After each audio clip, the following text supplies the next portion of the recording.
Well, after many highly and successful miniseries, can HBO continue their high streak with a very different kind of miniseries?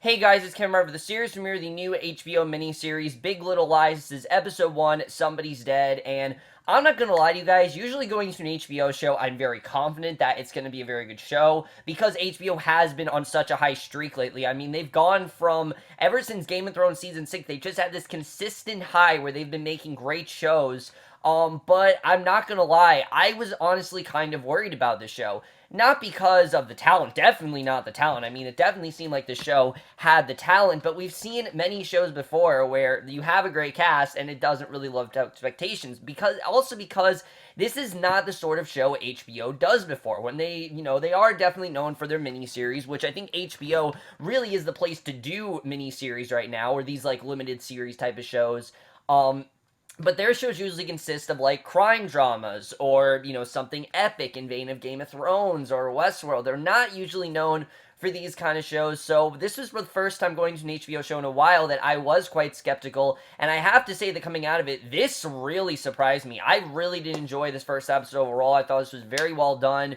I definitely thought this was a lot better than I thought it was going to be. It's not perfect, I definitely will say that. There definitely are a few problems I had with this first episode that I will talk about, right in the beginning, because right off the bat I definitely did have some problems with it, but let's just get into it because I definitely do want to talk about it. And like I said, right off the bat, I do have a problem with it, because we start off and we see some sort of accident that has happened, and there are a few detectives on the scene of a school fundraiser, there are a few witnesses, and he makes it clear the suspect has already been dead since they arrived, and right off the bat, we know that someone was killed. So they interrogate several witnesses who lets them know the parents are vicious at fundraisers, and the women rarely let things go.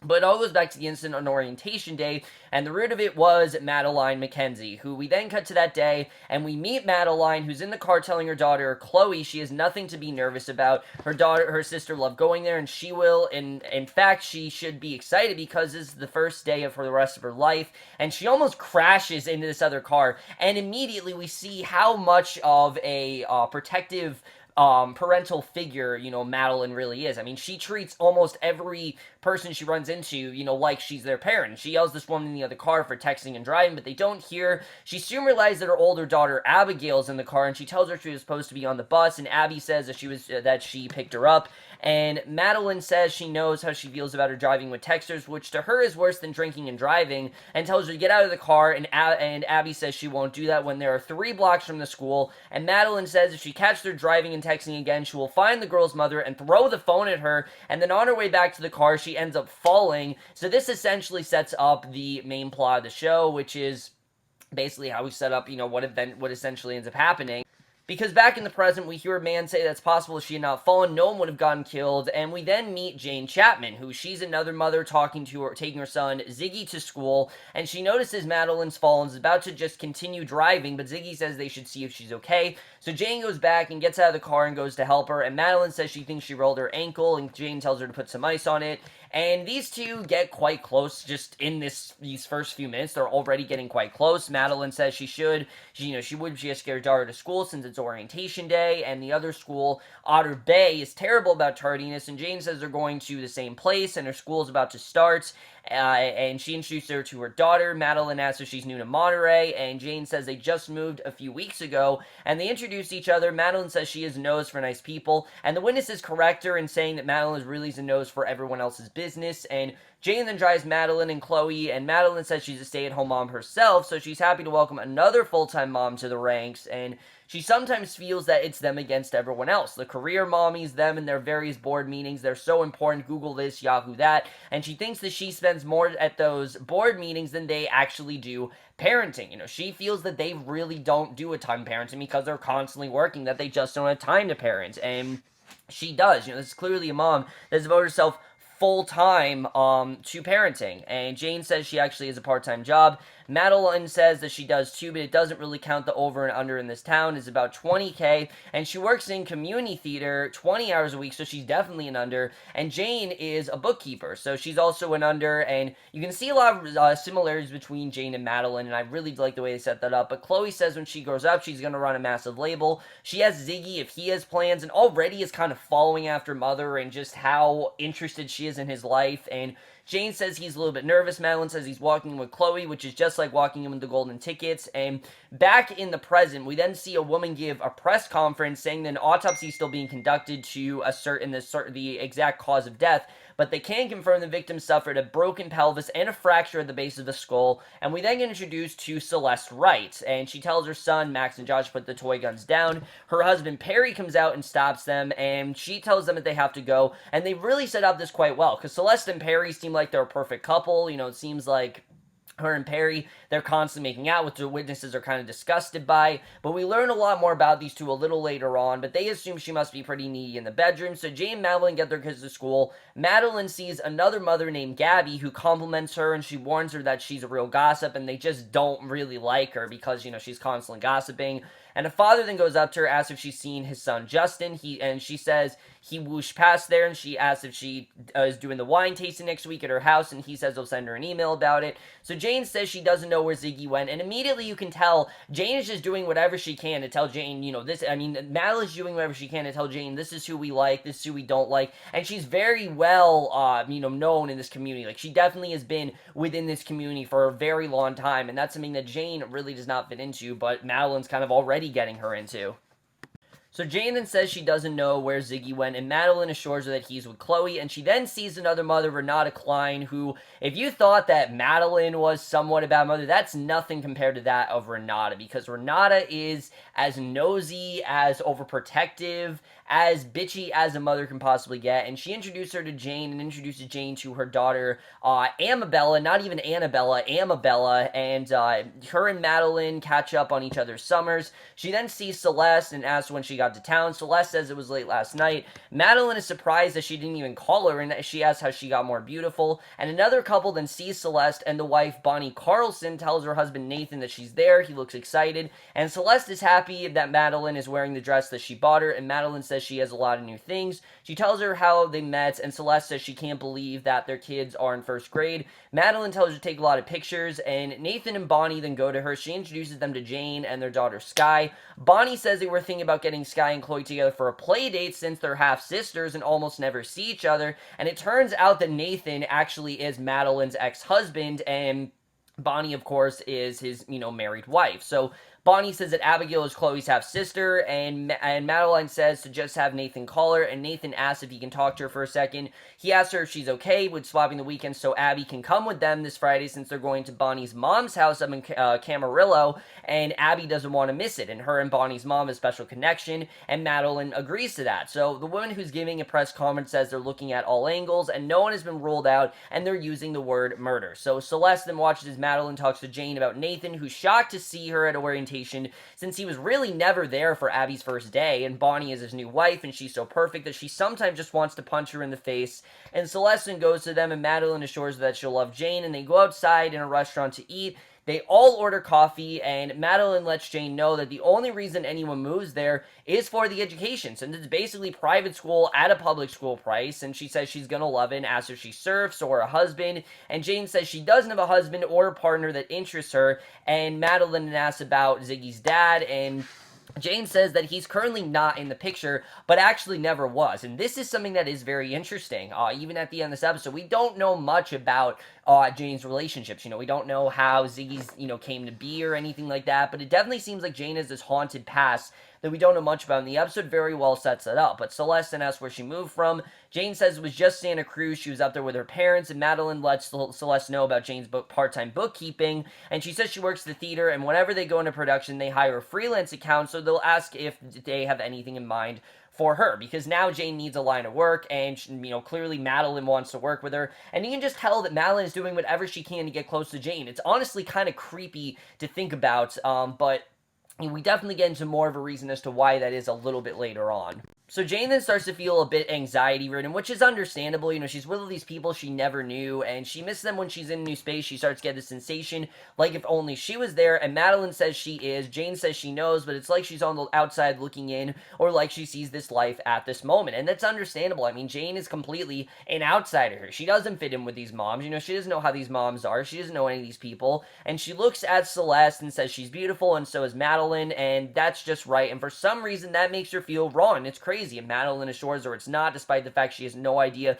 what she's talking about. But if she were crazy, she'd fit in perfectly with this town. And Jane then she then has some flashbacks of her going for a run, and imagine she's on a beach running in a blue dress, when in reality she's just at home splashing cold water on her face. We don't know what that's really about, but Bonnie's then teaching a yoga class, and afterwards Nathan goes to her. She tells him to go back to work, and she'll pick up Sky, and he says it's not she can't be hostile with him, but not her, and he's coming with her, and she asks if he thinks she should keep all her emotions bottled up inside. He asks if she can see this. That has nothing to do with her, and she says no one really sees things as they are. They see things as they themselves are, which, again, that's a very interesting way to look at things, because yeah, I mean, no one really sees things the way they actually are. They just see things the way they want to look at things. So he says to give him a break. The kids are in the same class together, and Madeline is eventually going to discover how smart she is. And when she does, shit will hit the fan. She says it will if she doesn't tell her about the petition. A witness says that everyone knew that Nathan was a bit of a dick, but a likable one. And at Otter Bay, the kids then sing the school's alma mater, and Ziggy runs up to Jane after school. She's overjoyed to know he's already made friends, but immediately that kind of crumbles down when Renata introduces them to her nanny Juliet, who's French, which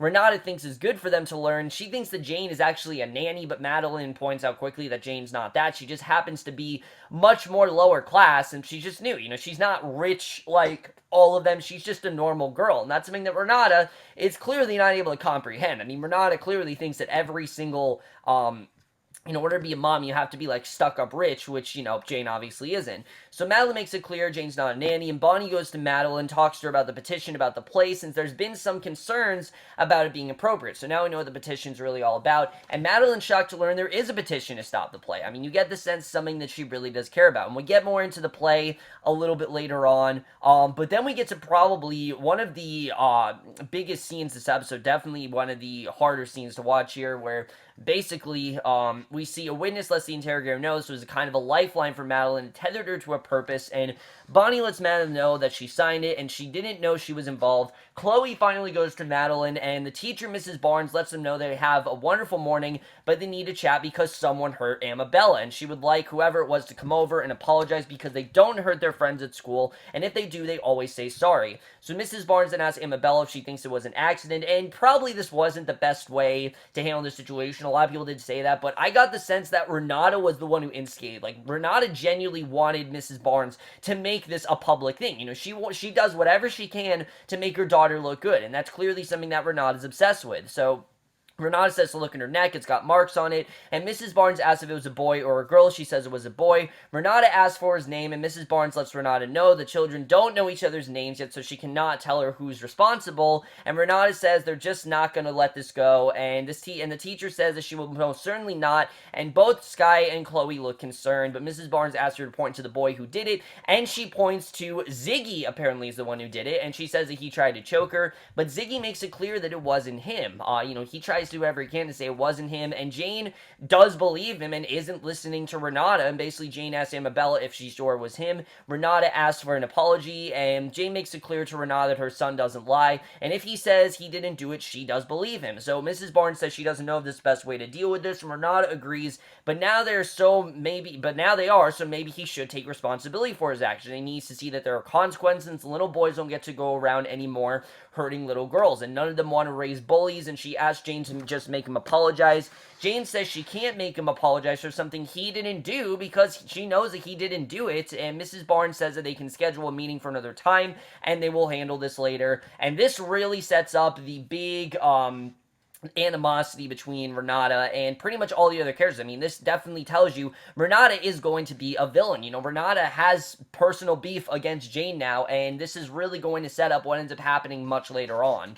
So Renata goes to Ziggy and asks if she sees her neck and tells him to never touch her little girl like that again or he'll be in big trouble. Essentially threatens him, and Madeline is furious that she speaks to a child like that. And basically, Jane says at least he's not being punished. Madeline says he's still being stigmatized as a bully, and Jane says they shouldn't make a big deal out of this. And we then meet some of the interrogators, one of them being Harper Stinson, who feels that Jane just did not fit there, and Principal Nepal's another one of them. And basically, they end up leaving, and she goes home to her husband Ed, and Madeline tells Chloe to turn her phone off. And this is really when we get to see who Madeline really is, because by day she seems like this really perky, happy mother who's got her shit together, when in reality we see she really is just a normal person who just happens to be rich and happens to have, a good life. And Ed thinks that Jane is damaged, and Madeline asks why he says that. He says because she's drawn to damaged people, and Madeline says that she's not. He even says Celeste, there's something wounded about her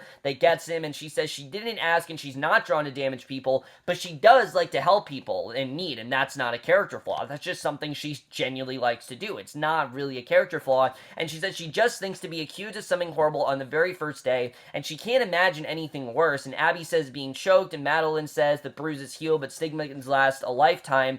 And Abby says she doesn't think assault victims bear lifetime emotional injuries. Madeline says there's a recent study she'd like to illuminate the family about, and they get into quite a fight here. I mean, they really are. You can tell things are not good between these two. And Abby says he thinks he means not to fight at the dinner table because Ed says all right, and Madeline doesn't understand what he means by that, whose side he's really on.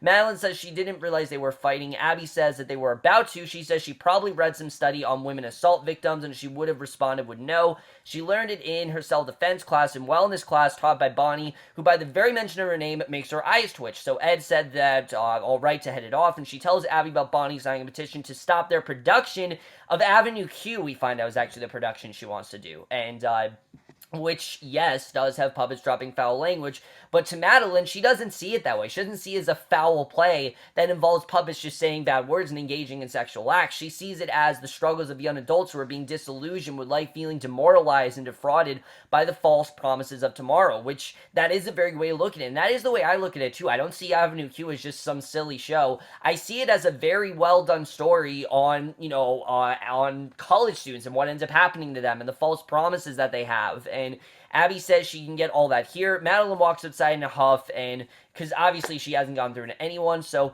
Celeste is taking pictures of her sons, and Perry comes out, goes on top of her. She starts kissing her, and he starts kissing her, and she's shocked he's not going to Vienna. He says that he'll get a flight tomorrow, and he says it's their first day of school tomorrow, and he can't miss that. She thanks him, and he kisses her, and right off the bat, we see very well the type of relation that they have, and it definitely does make a lot of sense once we get to the bigger revelation between Perry and Celeste.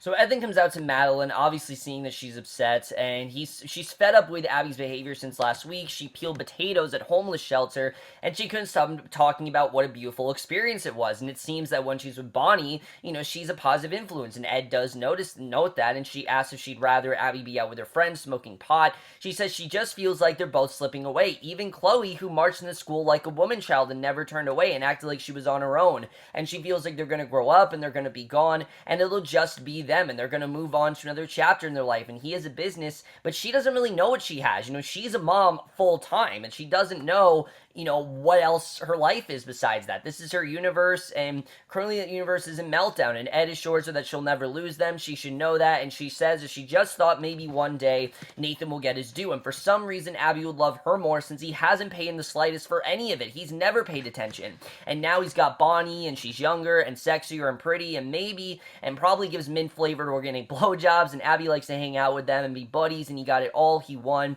and he says, speaking as a consolation prize, they're gonna have to have a pretty big fight, but not tonight. And she says she did not mean it like that he's the greatest thing that's ever happened to her, and he shouldn't for 1 minute think anything else, but it is entirely impossible for her to love him with all her heart and still feel hurt over her ex. So he goes to her, embraces her, and it's a really nice scene. I really do like seeing Ed comfort Madeline, and really seeing that she really does feel like this. She really doesn't. She feels very empty, without her daughter's love. She feels like she doesn't really have a purpose besides that, and it's sad to see. I really did feel bad for her in this situation, and it really does make us care a lot more for Madeline than we did, because we can get a very similar scene with Renata, where she's outside, and her husband Gordon comes out, asks if she's alright, and Renata knows she's not liked. Like, she says straight up, I'm not liked, and he says that simply is not true. He's trying to encourage her and says it's one thing to be demonized by having the territory of a career, but look at their life, what kind of person chooses to work, certainly not a mother by any acceptable standards, and she says that he should have seen the way they looked at her today,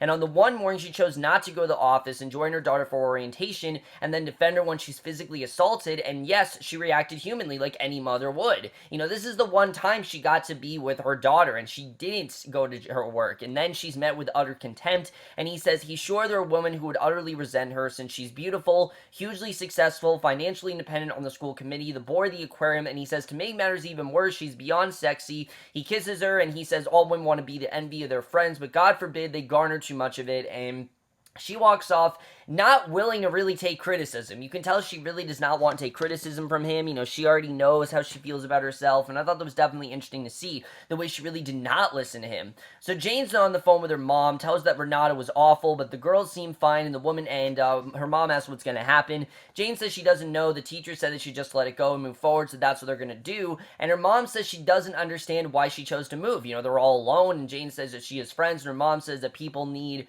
family in their lives, and she thinks that she should just come back, and she asks if they really have to get into this every time they talk. She said she's going to check on Ziggy and hangs up, and she goes back inside and calls her back, says she loves her. She then lies down, thinks back to a memory of her still in the blue dress, pulls out the couch with apparently her bed, but then goes to Ziggy, who asks if he's in trouble, and she says of course not, tells him that he can trust her because she trusts him, and she asks if he touched Amabella, and it's okay if he did, and he again says no, and again, you can just tell that they really only have each other. Madeline, she has her daughters, Celeste has her sons, and even Renata has a husband, but she really has no one. She only has Ziggy, and that's why she needs him in her life. Ziggy really is someone who she trusts. They're really in this together, and it was a very sweet scene, and really to show the great bond that Ziggy and Jane do have. She may be a young mother, but she is a great mother, and that's mainly because Ziggy is the only thing she can really provide herself with, and I thought that was definitely interesting to see.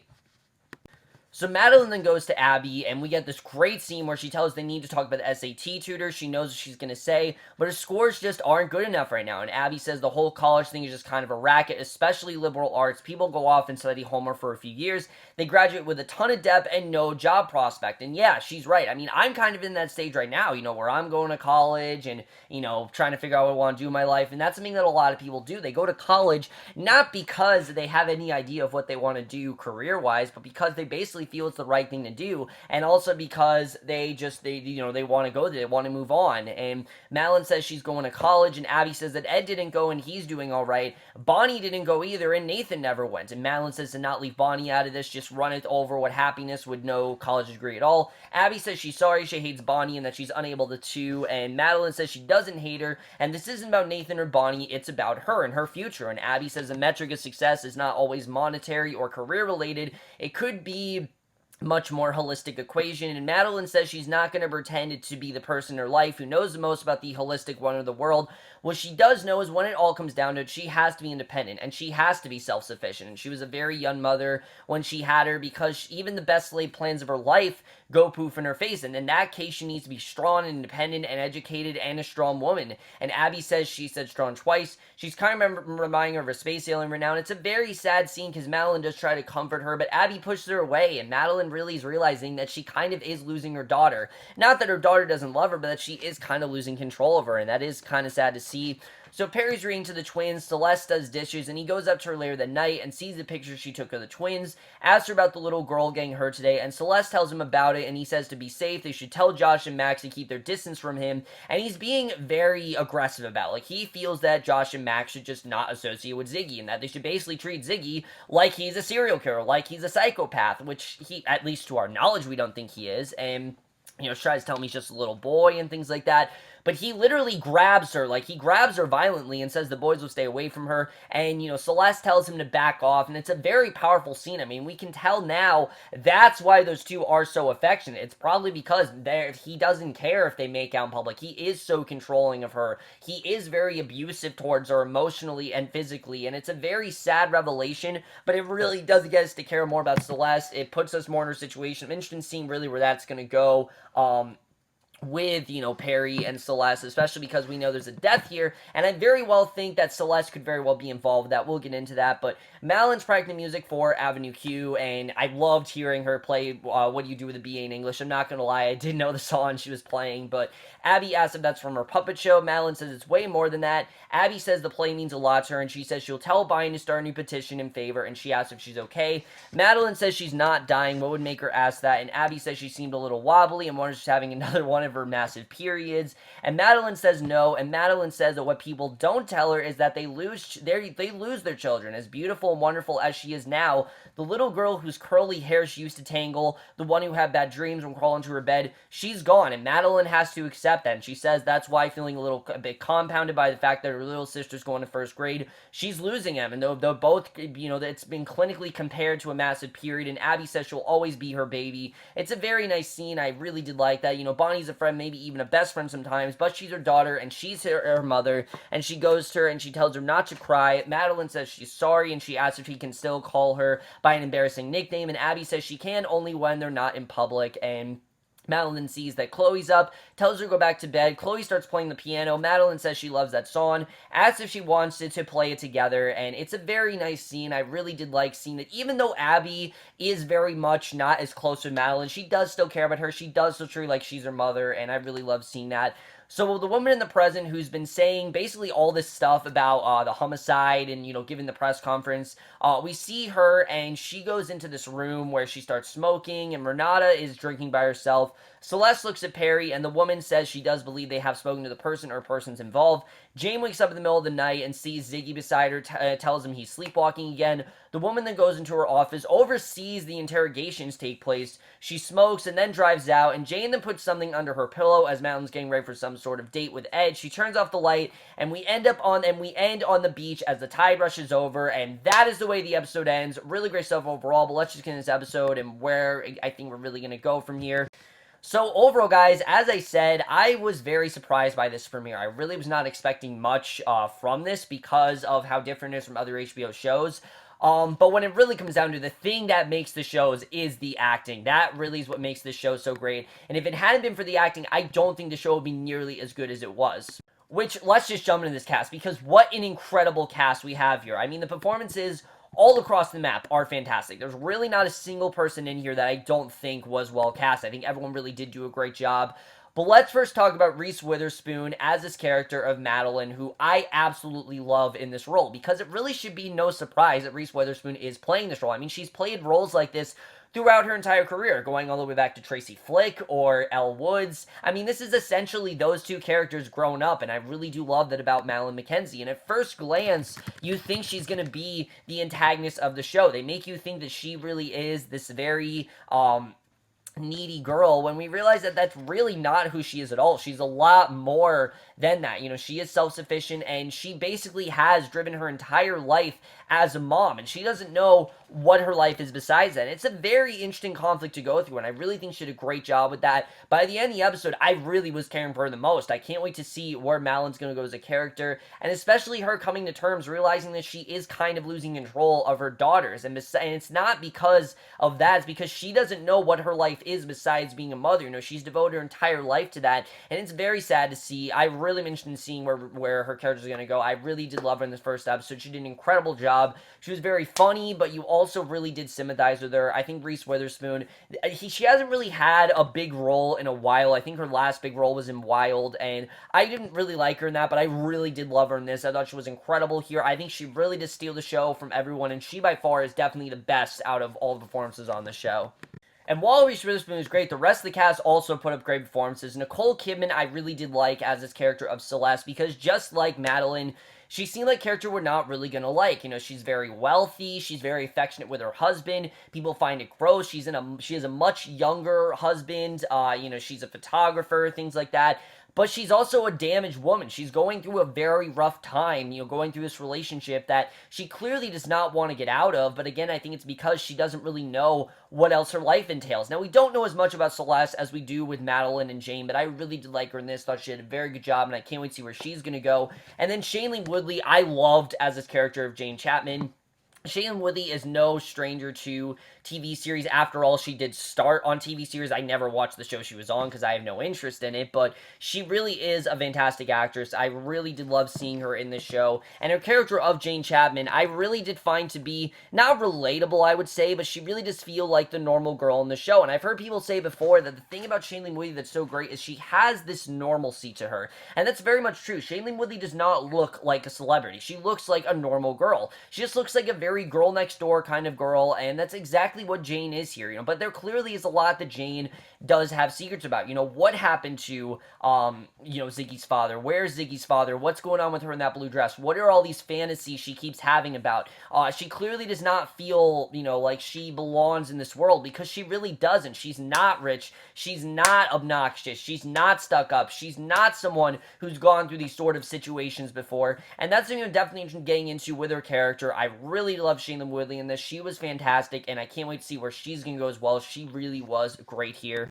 And Madeline's obsession with Jane is also very intriguing because, when they first meet, immediately, she just takes her under her wing, telling her who she shouldn't like and dislike, and a lot of people could say, oh, that's Madeline being very clingy and being very needy and just kind of treating her like a pawn. I actually don't see it that way. I see Madeline as kind of thinking of Jane as who she once was and kind of admiring Jane for the innocence in her. Madeline used to be that young mom. She even talked to Abby about how when she had Abby, she was a very young mom. So she's been in Jane's shoes before, where you are the outsider and you aren't known to this, society, and you are very out of touch with how to be a mom and things like that, and you don't really have anyone else to cling on. It's clear that Madeline has been in her situation before. I think she definitely thinks she knows Jane. Now, does she? I don't really know, but that's something I'm definitely interested in getting into, is where her relationship with Jane ends up going. I think their bond was definitely one of the strongest things this entire episode. I think all three of them honestly worked really well together. I definitely really like where they went with them. I mentioned seeing really where they're going to go with that bond as it goes on. But equally just as great as I think Reese Witherspoon in the show is Laura Dern as Renata, who was incredible in this show. I really loved this character because Madeline, you start off the show and you don't really like her. Renata, you just hate. I hated Renata by the end of this episode because Renata is that controlling mother. She is very overbearing. And unlike Madeline, who is accepting the fact that she doesn't always have control of her daughter, Renata does whatever she can to control her daughter and be overprotective and be that helicopter mom. All of her life, she's just devoting herself to Amabella's life, and she doesn't seem like she can take criticism very well. She doesn't really have the greatest relationship with her husband, who I did like Jeffrey Nordling in the show. His appearance was, brief, but was definitely well done, and I like what we got of her here. But again, Renata, Laura did a great job making us hate her. I'm interested in seeing where she's gonna go, and I really did like her in this episode, and it definitely does make us think that she very well could be the one that gets killed. I don't know if she's gonna be. I feel like it'd be too predictable if they did that, but I'm interested in seeing what's going to happen there. Alexander Skarsgård did a really great job as Perry, because you start off the episode and you think, okay, he's a good husband, he's very affectionate, but he seems like a nice guy overall, and then you end the episode and you see this really creepy demeanor to him. It's clear this is not the first time that he has struck Celeste, so it's clear that Celeste has gone through this a lot, and she's really getting tired of it, and I could very well see Perry, if not killed, definitely involved in that murder in some way. I'm definitely interested in seeing where he's going to go. He was really great here. Adam Scott, again, not in the show a lot, but I definitely did like him in the show. He was pretty good. Zoe Kravitz as Bonnie. I really like this character mainly because of, who her character is. This is someone who seems perfect at first glance, but again, is quite normal. And she just happens to be in this relationship with Nathan, who, like the, interrogator said, Nathan is kind of a dick, but I'm interested in seeing really where they're going to go. They didn't have a ton with their characters here, but I did like where they went with them overall. And then the only person to really talk about is Catherine Newton as Abigail Carlson, who I really did love in this show. I thought she did a really great job as Madeline's daughter, Abby, because yeah, Abby is definitely fading away from Madeline, but she does care about her. She does still want to be her daughter and everything, and I really did like where she went in the show. I really did like the relation between these two, and I can't wait to see where that's going to go as the show continues. It's sad to see her isolating away from Madeline, but I liked it. At the end of the day, she still is there for Madeline. She still does care about her, and she still does want to be that daughter that Madeline wants her to be. She still does want to be Madeline's daughter. She still does want her to be her mother, and I definitely did like seeing that bond between those two.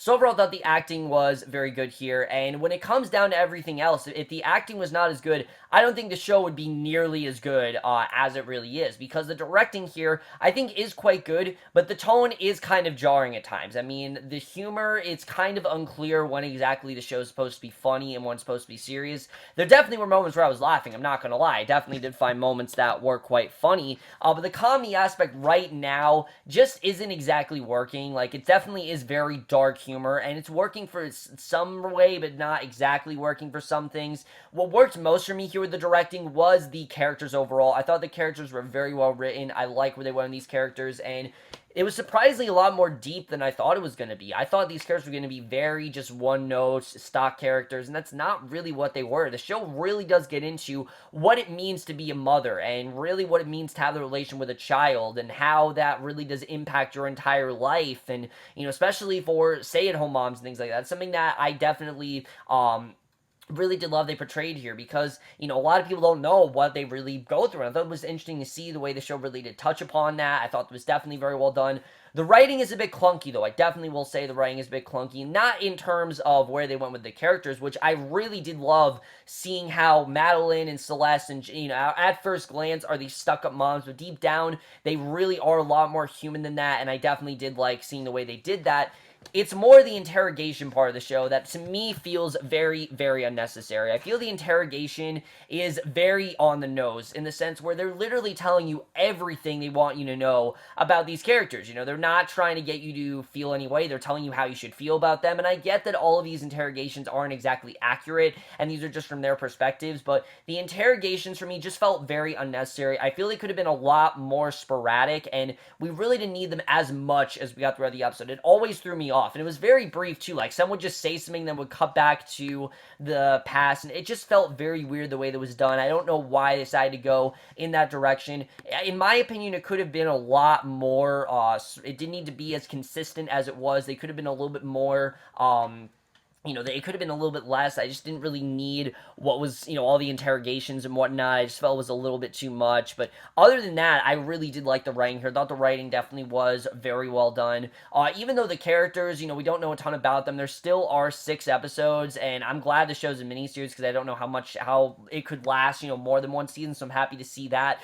The cinematography here is gorgeous. I love the cinematography in the show. I'm pretty sure it was actually filmed in California, and you definitely do get that sense. The visuals here are incredible. I really did love the way the visuals are done, and it definitely is a very, you know, psychological show with Jane, you know, with Jane having all these visions. I thought that was very well done. The way that was done, I definitely really did like a lot of that. There's a lot of images in the show that we don't know much about, and I like the way they really did that with the cinematography here. The score was fine, you know, not much to say about it. I really do like the intro of the show. It's very different from most HBO intros, and I definitely really did like the way it was done, you know, with the panning of them driving and things like that. I thought that there's a lot you can say about characters just from the kind of cars they drive. You know, Reese Witherspoon, Madeline, she drives this very expensive car, while Shailene Woodley drives a very, you know, somewhat still nice, but a decent car. It's nothing really that special, because Jane in general, there's nothing really that special about her, which I like the way that was done. I like the way the show really introduced that. And the ending as well, like I said, I thought it was a bit clunky, just cutting back and forth. It just kind of did throw me off a bit. But overall, guys, I definitely really did enjoy this first episode. I think there's a lot of things the show definitely can get into. There's a lot of things they still can explore, and I'm very interested in seeing where the show is going to go from here. I really enjoyed this first episode overall, and I am going to give Big Little Lies Episode 1, the series premiere, Somebody's Dead, a 4.5 out of 5, or an A-. So for guys, maybe the series premiere Big Little Lies, and most guys thought this episode overall, loved your thoughts on it. Did you like this more than you thought you were going to, or did you not like it? If you don't like it, I completely understand why. Did you like where they went with Madeline and all of them? Who do you think is murdered as well? That's going to be very interesting to see, is who ends up being murdered. I'm interested in seeing what's going to happen there. Did you find the interrogations jarring? I definitely did find it to be a bit too much, but that's my review. Hope you guys enjoyed. We'll see you guys in my next, which will be for Homeland, and we'll see you guys for that. Okay, bye.